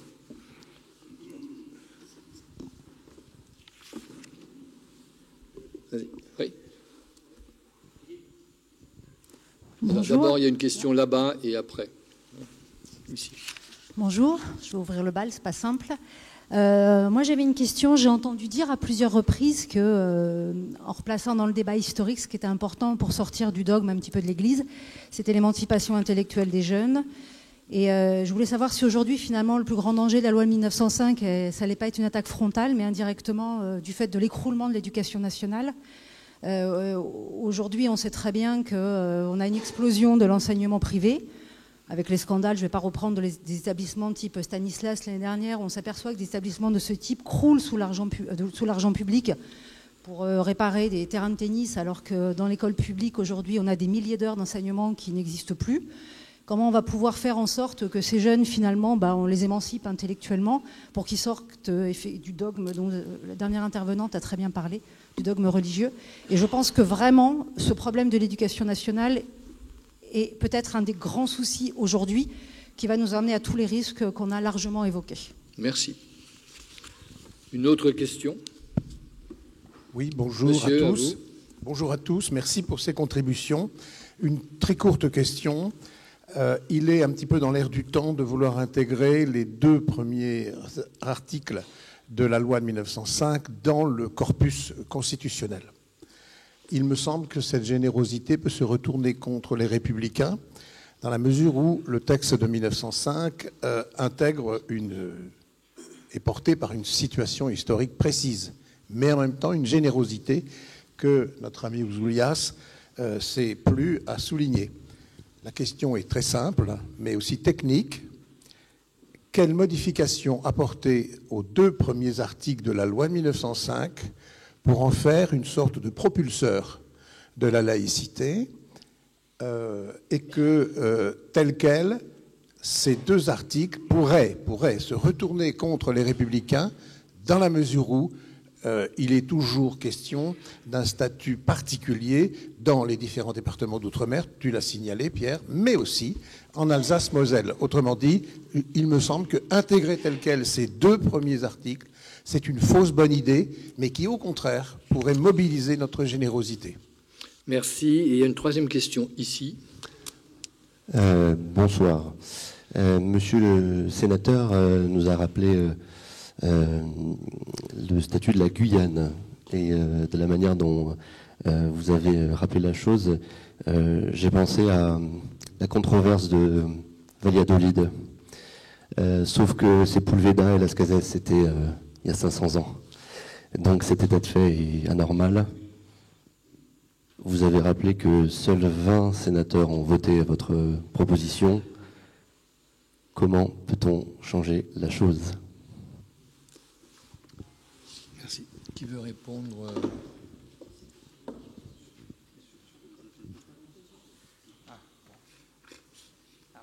Sur la Constitution et sur la Guyane. Donc l'amendement que moi j'avais déposé, c'était dans le cadre de la loi renforçant les principes de la République. Je trouvais que c'était adapté. Voilà. Mais le ministre de l'époque m'a dit que c'était pas bienvenu parce que les Guyanais n'étaient pas d'accord. Je ne crois pas qu'on leur ait demandé leur avis. Et puis par ailleurs, comme je vous l'ai dit, c'est un régime qui est en quasi-obsolescence. C'est-à-dire qu'il reste 7 ou 8 curés. Donc on léserait personne. Mais je pense que fondamentalement, si mes collègues s'y sont opposés, c'est parce qu'ils ont bien conscience que quand on commence par la Guyane, on finit par le Concordat. Voilà. Et là, ce n'est pas tout à fait le même lobby. C'est un lobby beaucoup plus sérieux, beaucoup plus efficace. Alors, dans le budget, là, j'avais déposé... mes collègues me connaissent, donc ils me voient venir.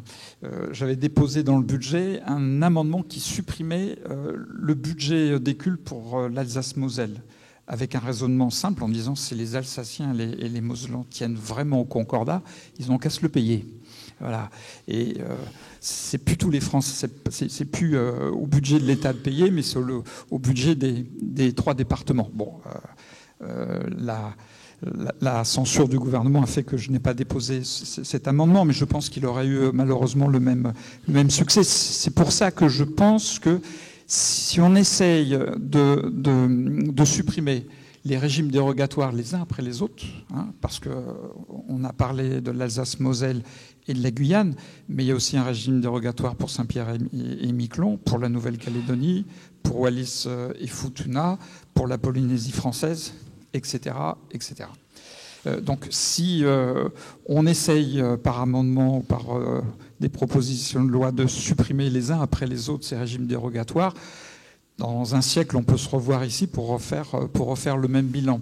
D'où l'idée de constitutionnaliser l'article 2 de la loi de 1905 qui interdit le subventionnement, ce qui fait que ensuite chacun des citoyens et des citoyennes peut, par le biais d'une question prioritaire de constitutionnalité, déférer devant le Conseil constitutionnel tout ce qui ne serait pas conforme à le nouvel esprit de la Constitution. J'en arrête là. Ce qui est paradoxal, c'est que la Constitution française, depuis 1946, désigne la France comme une république laïque, mais sans définir le terme laïque. Le terme laïque n'est pas défini dans la Constitution. Et le Conseil constitutionnel a considéré jusqu'à présent que cette laïcité, c'était avant tout et seulement la liberté de conscience, mais pas le financement des cultes. Et le financement des cultes, vous le voyez bien, et ça rejoint le problème de l'enseignement privé, c'est quelque chose qui est admis par les juridictions administratives. Donc il faut viser plus haut. Et plus haut, c'est la Constitution. Et moi, je trouve que sur un sujet aussi important, on pourrait demander un référendum. Ça serait un référendum qui refondrait, en quelque sorte, la République sur une base laïque qui serait admise par tout le monde. Quelqu'un d'autre sur un complément ? Rapidement. Oui, non, très rapidement. Effectivement, le financement de l'école privée pose de grandes questions. Alors, Madame a mentionné Stanislas. On peut aussi penser au lycée musulman, les lycées Averroès, et puis un autre sous contrat. Voilà. Donc là encore, la Constitution, inscrire l'article 2 de la loi de 1905 dans la Constitution serait un moyen de sortir et de mettre fin à cette anomalie. Finalement que représente ce financement, alors par la loi Debré et puis surtout par les dispositions qui ont suivi.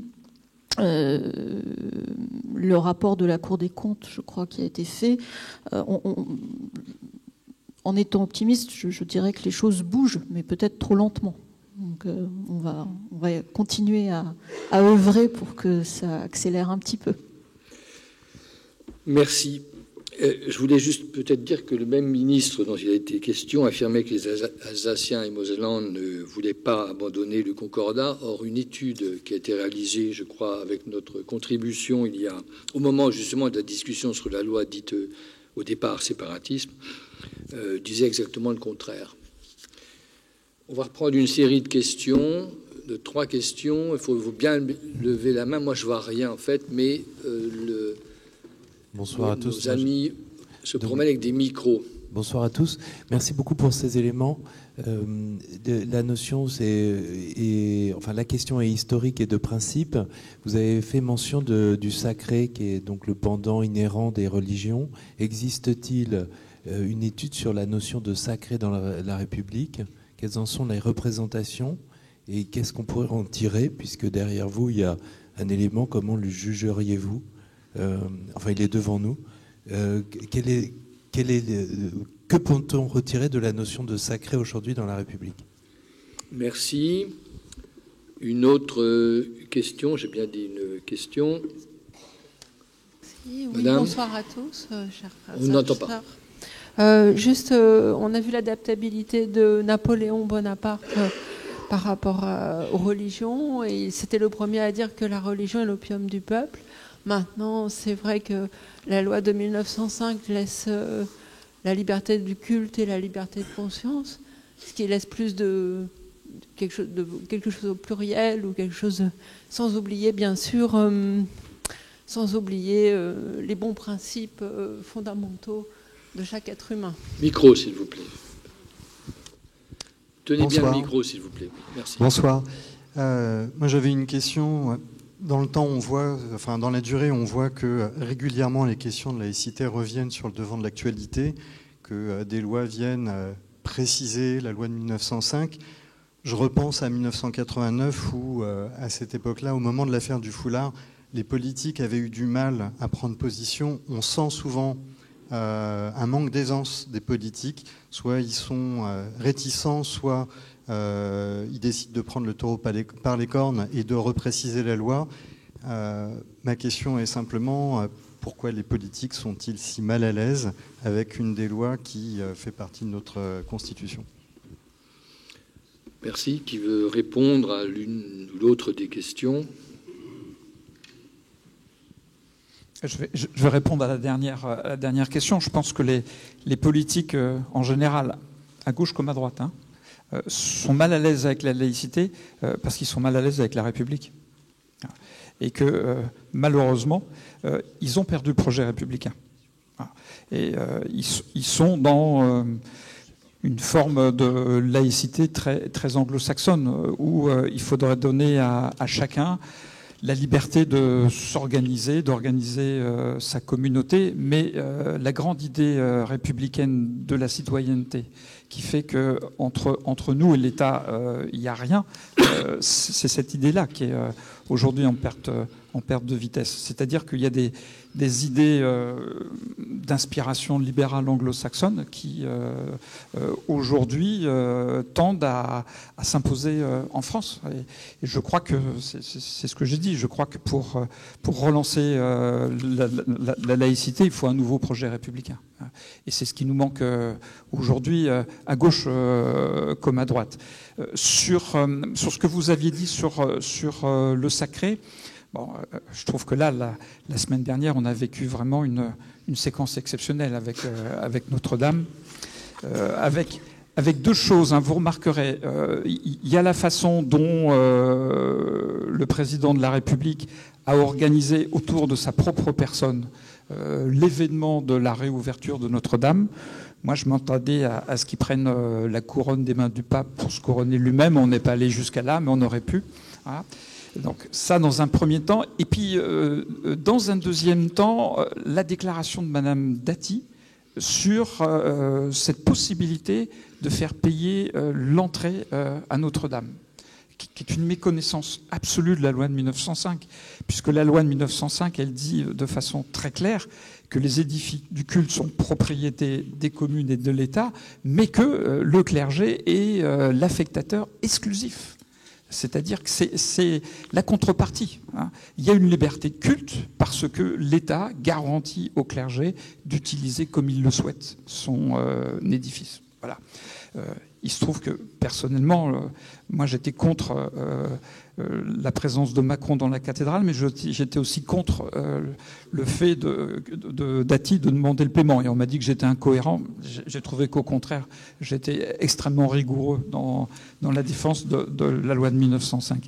Mais ce qui s'est passé, c'est ce que j'appelle une dérive néoconcordataire.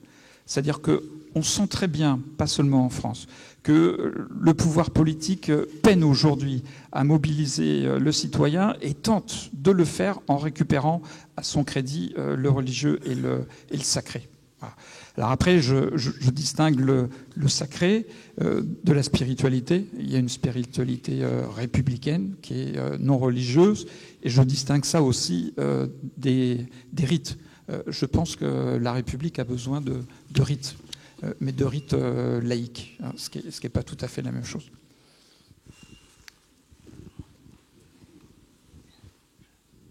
Denis ? Un point quand même pour ajouter un peu ce qu'a dit Pierre sur la question des rites. C'est vrai qu'on en manque, et d'ailleurs historiquement certains membres de la franc-maçonnerie française avaient créé ce qu'on appelait le comité des fêtes civiles, qui était autour de Marcel Samba et de quelques autres, pour recréer justement une sorte de rituel autour de grandes cérémonies qui pouvaient être des mariages, des baptêmes. Ça se faisait dans des villes de la banlieue comme Villeneuve-Saint-Georges, etc. Et ça a duré jusqu'en 1914. Et après, la vie a tourné. Mais c'est vrai que les rites ne sont pas si mauvais que ça, et pour rappeler un certain nombre de principes fondamentaux de la République. Merci. Nous allons reprendre une série de 3 questions. À nouveau, Madame. Bonsoir, merci de ces contributions passionnantes. Est-ce que la laïcité de 1905 est celle d'aujourd'hui, d'autant plus qu'elle n'est pas véritablement définie? Et puis à partir du moment où un concept se meut toujours avec l'histoire et la société, est-ce qu'aujourd'hui on n'est pas passé d'une laïcité de séparation à une sorte de laïcité d'inclusion? Merci. Nous allons prendre une autre question.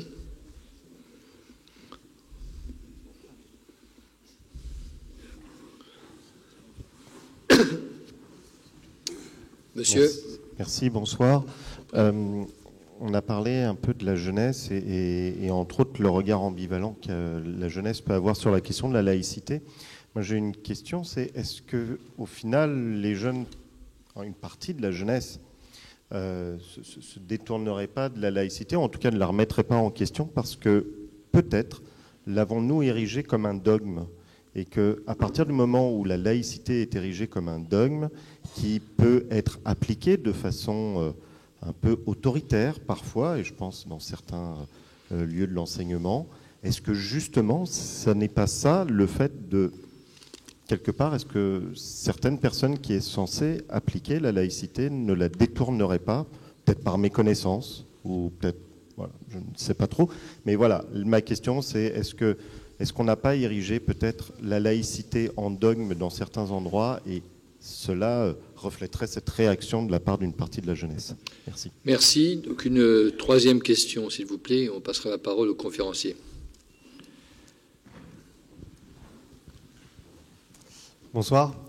Je suis arrivé en retard parce que j'étais en conseil de classe juste avant.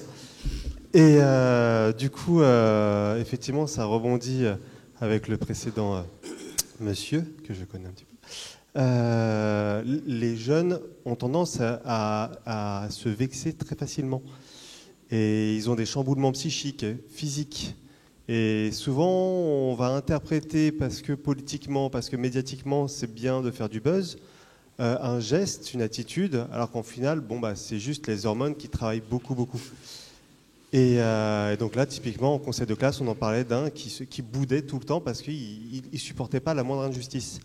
Et puis on a pu en discuter, et puis finalement, on peut se poser la question, mais eux qui sont épris de justice, comment interprètent-ils certaines traces encore historiques qui sont pénétrées encore dans nos habitudes?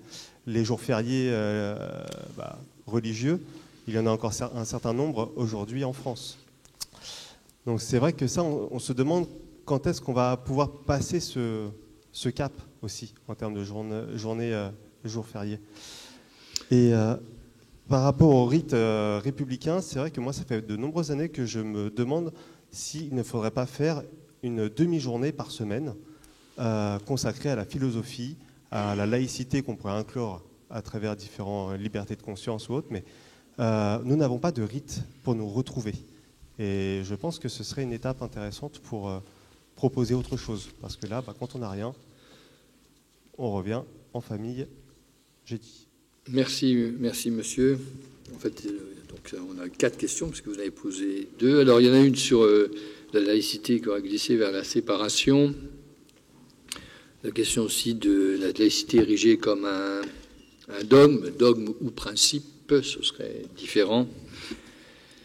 Et les hormones des jeunes, j'ai bien compris aussi. Voilà. Et la demi-journée sur la philosophie. Qui veut répondre? Moi, je veux bien répondre sur la laïcité dans les quartiers populaires, parce que c'était ça la question, et je la trouve très forte. Et je vais reprendre les propos du grand maître, parce que je vous ai écouté à plusieurs reprises sur ce sujet, et on ne peut pas séparer la laïcité d'une politique sociale. Les deux choses sont fondamentales. Voilà. Moi, je suis sénateur des Hauts-de-Seine.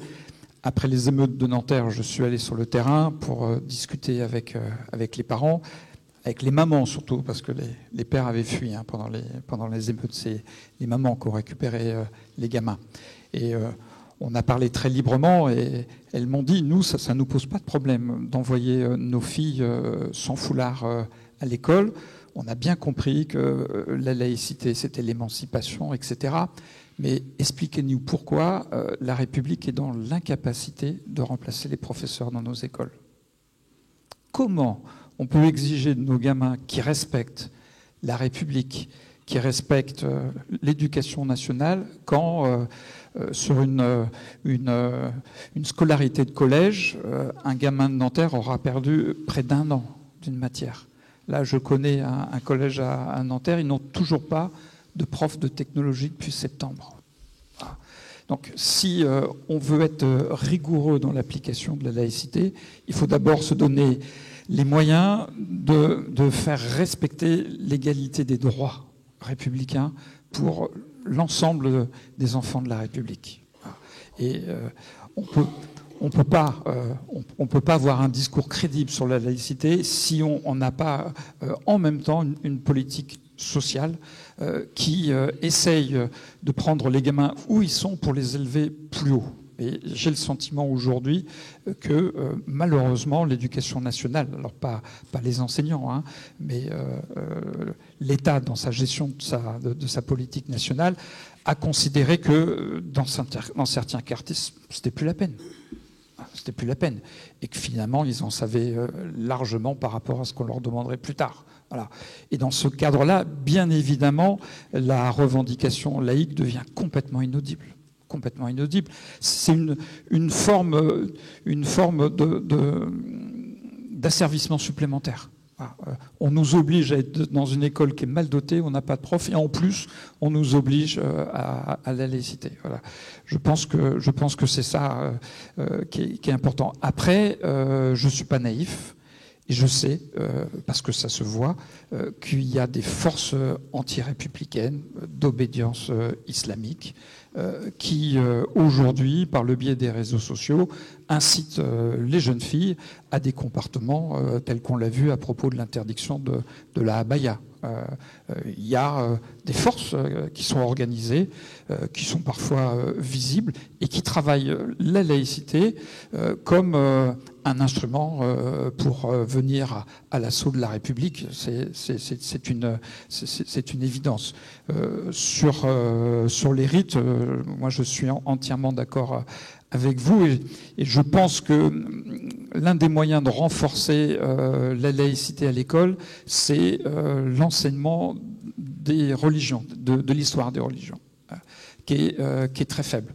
Alors, moi, je ne parle pas du fait religieux, parce que je vois pas ce que ça veut dire, mais des religions. Et je sens bien que les enseignants sur cette discipline-là ont de plus en plus de mal. Prenez des livres de troisième, où on reparle de l'Antiquité.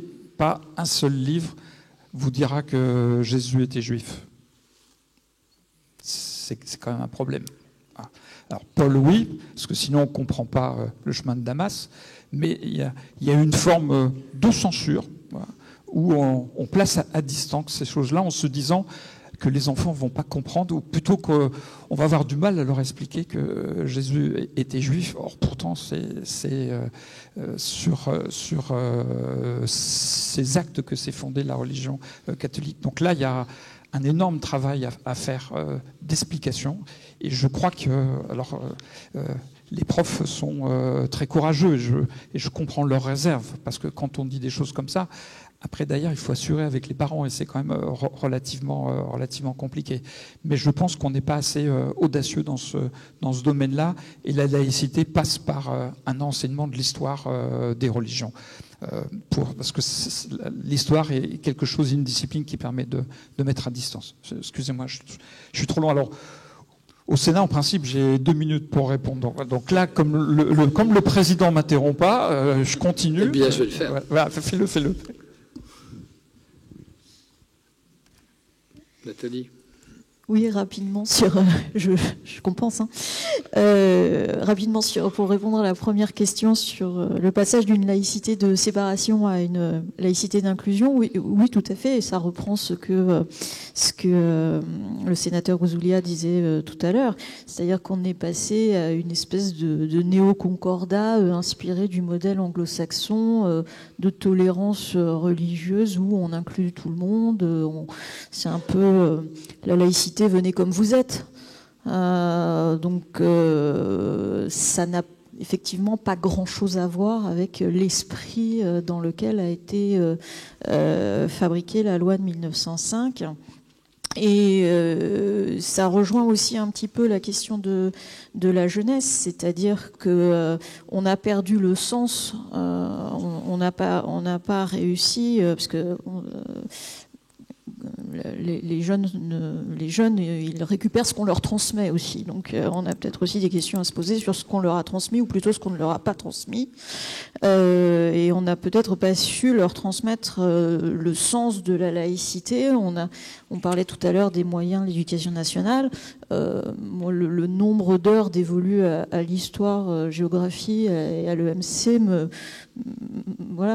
font frémir, parce qu'on ne peut pas comprendre la situation actuelle si on ne connaît pas un minimum l'histoire, si on ne comprend pas quelle valeur, quel principe porte la République, quel est le projet de la République. Et là, on rejoint la question des quartiers. La République ne peut pas être laïque si elle oublie qu'elle est sociale. C'est-à-dire qu'on ne peut pas demander à des personnes qui ne voient pas se réaliser au quotidien les promesses de la République de croire dans les valeurs et dans les principes qu'elle professe au quotidien. En tout cas, ça me paraît un petit peu compliqué. Et en ce qui concerne les jeunes, ils sont aussi soumis à l'influence du modèle anglo-saxon, via les séries, via les réseaux sociaux, via tous les médias dont ils disposent aujourd'hui. Donc l'influence du modèle anglo-saxon qui est assez différent du nôtre, il faut bien l'admettre. Et puis aussi à l'offensive des religions qui, elles, ont très bien compris comment fonctionnent les réseaux sociaux et qui mobilisent des influenceurs qui sont effectivement capables d'aller expliquer aux jeunes comment faire pour se rebeller contre le système en place. Ils savent très bien faire ça. Donc on a encore beaucoup... Le travail est loin d'être achevé. Merci. Est-ce qu'il y aurait une dernière question dans la salle? Je ne vois pas de main. Ah, si, il y a une main qui s'est levée, c'est vous, madame. Question concise, s'il vous plaît. Bonsoir. Bonsoir. Je voudrais rebondir sur ce qu'a dit monsieur le sénateur. Tenez bien le micro, s'il vous plaît. Non, tenez-le près de vous, voilà. Je voudrais rebondir sur la remarque de monsieur le sénateur, et notamment sur sa proposition d'apprendre l'histoire des religions en classe. Mais posons-nous cette question, alors que la critique de la laïcité passe également par la critique des enseignements, comment est-ce que cela est possible? Et surtout, dès lors qu'aujourd'hui on remarque que la croyance a pris le pas sur la connaissance. Merci.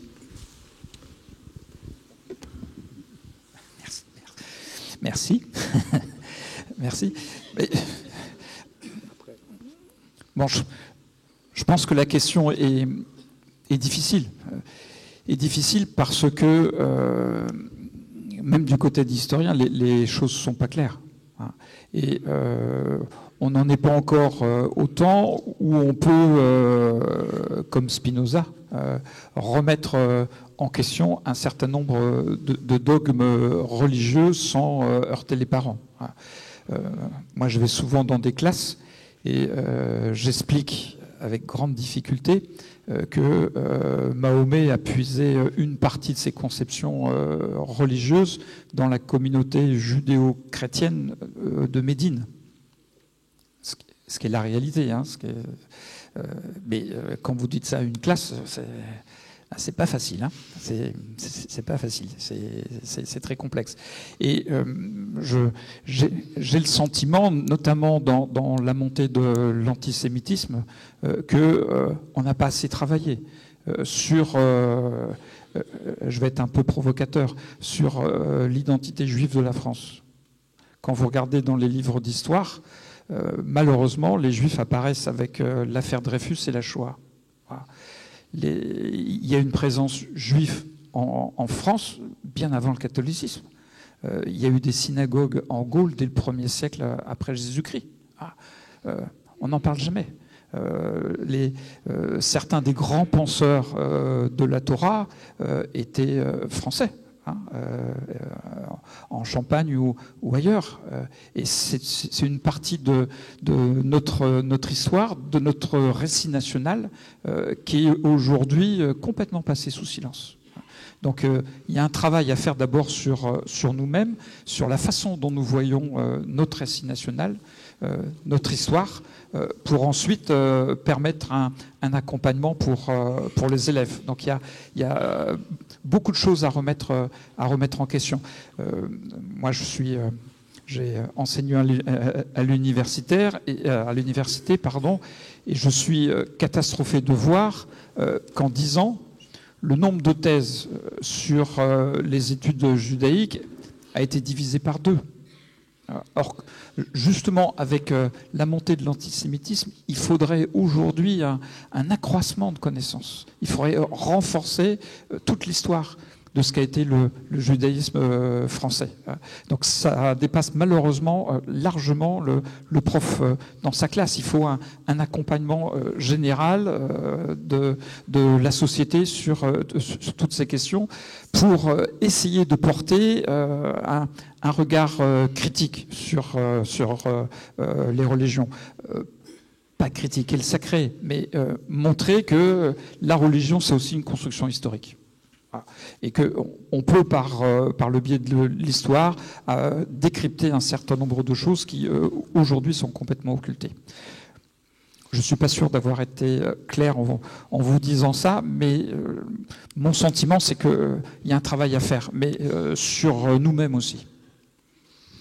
Merci. Alors, il y a une dernière question derrière moi, et puis après, on conclura avec le grand maître. Merci pour vos interventions.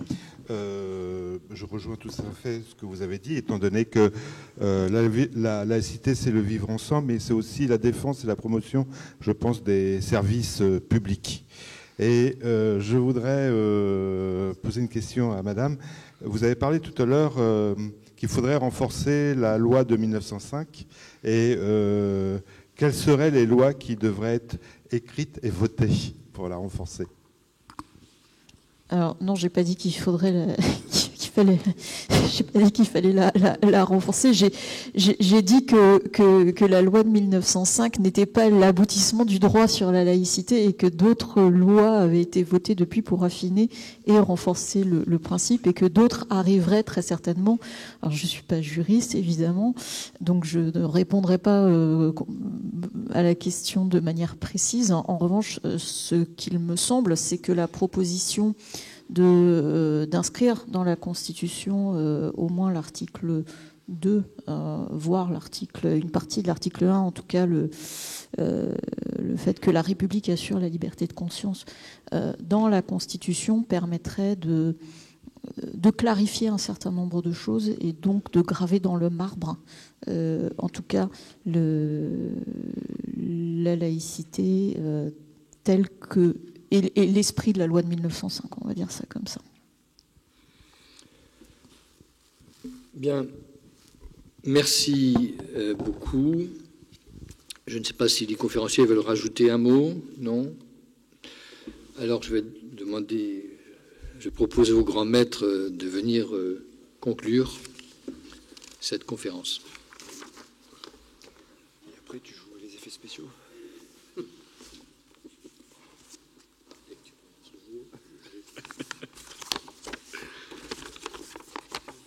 Merci, mon très cher frère Philippe. Mes très chers frères, mes très chères sœurs, mesdames, messieurs, la messe est dite. Il fallait la faire. Vous remercier quand même et remercier les organisateurs pour cette conférence, remercier nos intervenants, nos conférenciers.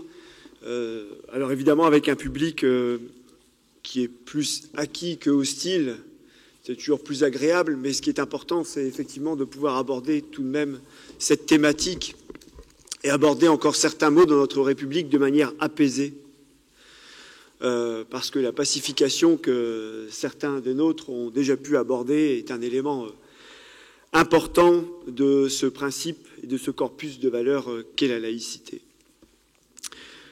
Très respectable grand maître qui nous fait le plaisir d'être parmi nous ce soir, dignitaires, mes très chers frères, mes très chères sœurs, mes très chers frères anciens grands maîtres, mes très chers frères, mes très chères sœurs, mesdames, messieurs.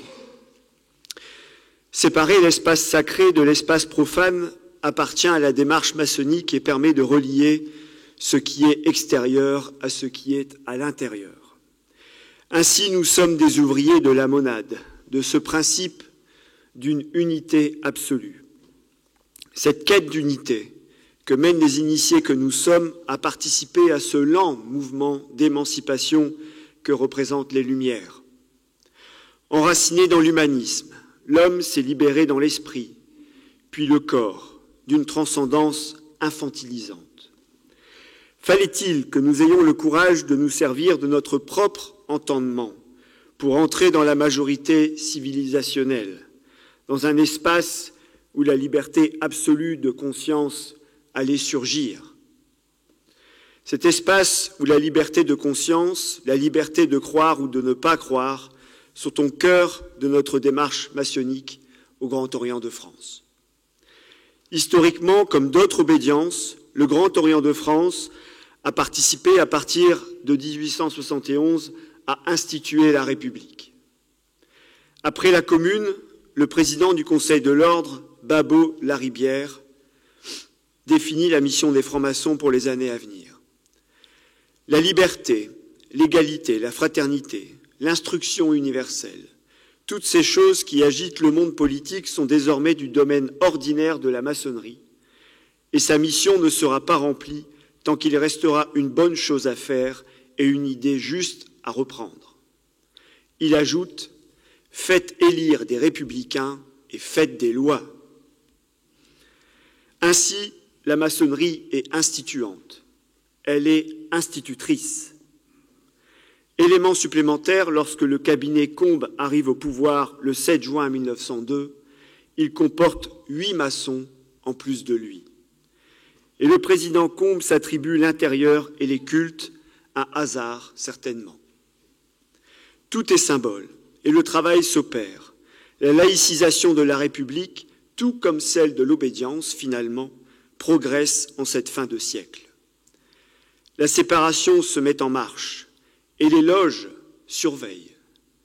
En 1892, au Convent, les loges proposent de sévères sanctions pour l'élu de la République qui ne se prononcera pas en toutes circonstances pour la séparation des églises et de l'État. Mais malgré ce courant profond et ces actions permanentes des frères, l'Église catholique résiste et le cardinal Langenieux déclare que l'Église a une autorité spirituelle supérieure à celle de la société civile. Nous en connaîtrons d'autres qui, même au XXIe siècle, continueront à assurer que le curé est supérieur à l'instituteur dans la transmission des valeurs et de l'apprentissage de la différence entre le mal et le bien. Finalement, la loi sera votée en juillet 1905, promulguée le 9 décembre, et nous fêterons cette victoire au cours de l'année 1906. Mes très chers frères, mes très chères sœurs, mesdames, messieurs, si nous lançons aujourd'hui cette année 1905-2025, ce n'est pas uniquement pour faire le panégyrique de l'action des membres du Grand Orient de France et de ses loges en cette fin de XIXe siècle.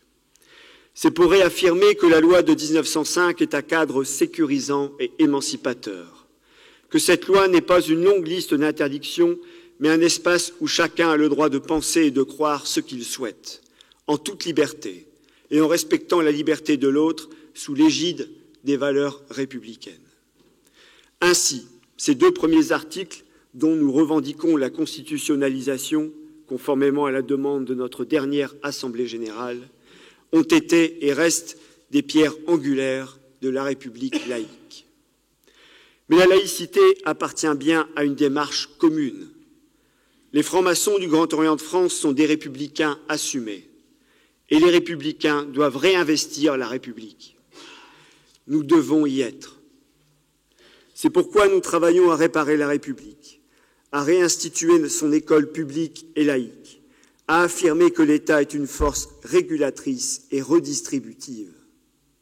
C'est bien un nouveau contrat social vers lequel nous devons nous diriger, sans sacrifier la vocation universaliste de notre République, où seuls 2 statuts doivent rester permanents, l'association ou l'individu, et uniquement ces 2 statuts.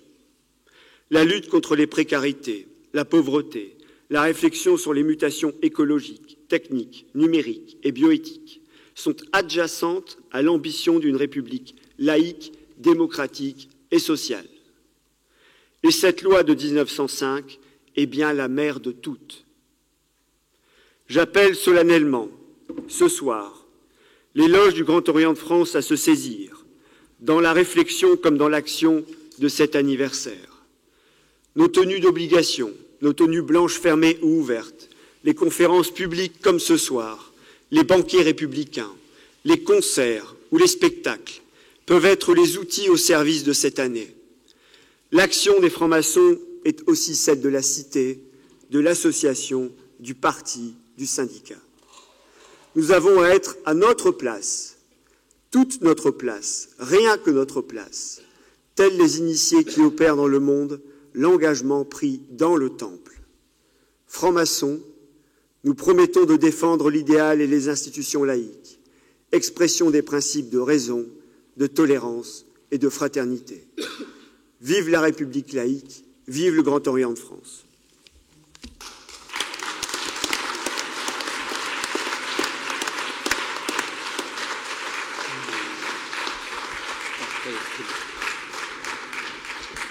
Et vous avez pu admirer, mesdames, messieurs, les effets spéciaux réinvestis. Merci, grand maître, merci à vous tous, chers conférenciers, merci, anciens grands maîtres d'obédience amis, mes très chers frères, mes très chères sœurs, chers amis. À la sortie, vous trouverez un petit dépliant qui vous sera remis tout près de la porte. Et nous vous souhaitons une bonne soirée.